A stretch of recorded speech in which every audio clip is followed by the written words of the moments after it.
السلام علیکم ورحمۃ اللہ وبرکاتہ۔ پیارے بھائیوں، میں نے آپ کے لیے ایک بہترین ٹاپک لایا ہے۔ آئیے چلتے ہیں ہم اپنے ٹاپک کی طرف۔ الحمدللہ وکفا وسلام علی عبادہ الذین اصطفا، اما بعد فاعوذ باللہ من الشیطان الرجیم، بسم اللہ الرحمن الرحیم۔ السلام علیکم ورحمۃ اللہ وبرکاتہ۔ ہمارے آج کی موضوع ہے موت اور فوت میں فرق۔ پیارے بھائیوں، واضح رہے کہ موت روح اور بدن کا تعلق ختم کر کے روح کو ایک مکان سے دوسرے مکان میں منتقل کرنے کا نام ہے۔ جس طرح حیات ایک حال ہے جو جسم انسانی پر طاری ہوتا ہے، اسی طرح موت بھی ایک ایسا ہی حال ہے جو انسان پر طاری ہوتا ہے۔ باقی حضرت عبداللہ ابن عباس رضی اللہ تعالی عنہ سے جو یہ مروی ہے کہ موت و حیات جسمانی مخلوق ہے، موت ایک مینڈے کی شکل میں ہے اور حیات ایک گھوڑی کی شکل میں ہے۔ اس سے مراد اس حدیث کا بیان ہے جس میں یہ ذکر ہے کہ جب جنتی جنت میں اور جہنمی جہنم میں داخل ہو جائیں گے تو موت کو پل صراط کے پاس مینڈے کی شکل میں ذبح کر دیا جائے گا اور یہ اعلان کیا جائے گا کہ اب جو جس حالت میں ہے وہ دائمی اور ابدی ہے، اب کسی کو موت نہیں آئے گی۔ اس سے مراد قیامت کی حالت کا بیان ہے، مگر اس سے یہ لازم نہیں آتا کہ دنیا میں بھی موت کوئی جسمانی مخلوق ہو۔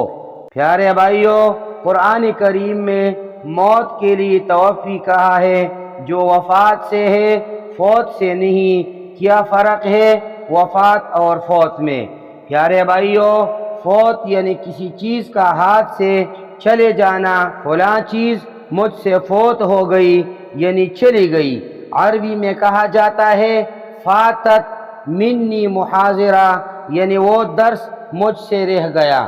پس اگر ہم موت کو فوت کہیں گے تو اس وجہ سے ہوگا کہ وہ مردہ شخص ہمارے ہاں سے چلا گیا، ہمارے ہاتھوں سے نکل گیا۔ وفات فوت کے بالکل برعکس معنی دیتا ہے، جس کا معنی کسی چیز کو پوری کا پورا تحویل میں لینا، قبضے میں لینا۔ قرآن نے اسی لفظ سے توفی کو موت کے لیے استعمال کیا ہے، اسی سے لفظ استعفا بھی ہے۔ پس نتیجہ یہ کہ فوت یعنی کسی چیز کا ہاتھ سے چلے جانا، جبکہ وفات یعنی کسی چیز کا ہاتھ میں آ جانا۔ قرآن کریم نے موت کو وفات کہا ہے۔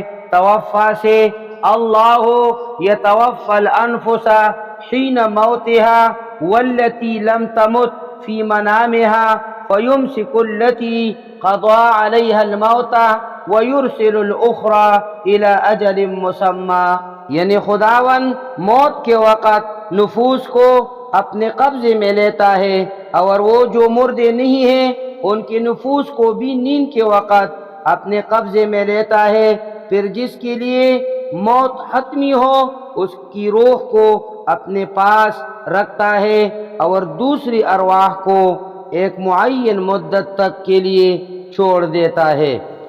خلاصہ یہ ہوا کہ موت ہماری نسبت فوت ہے، چونکہ ہم اپنے اس عزیز کو اپنے ہاتھوں سے کھو رہے ہیں، جبکہ اس مردہ شخص کی نسبت موت، وفات یا توفی ہے کہ اس کی روح کو کامل تحویل میں لی جاتی ہے اور ایک دوسرے عالم میں منتقل کی جاتی ہے۔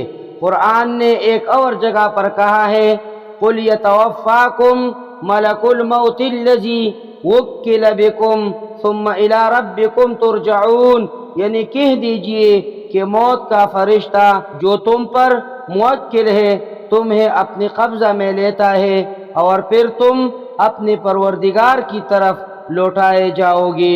اقول قولی ھذا استغفر اللہ لی ولکم ولسائر المسلمین۔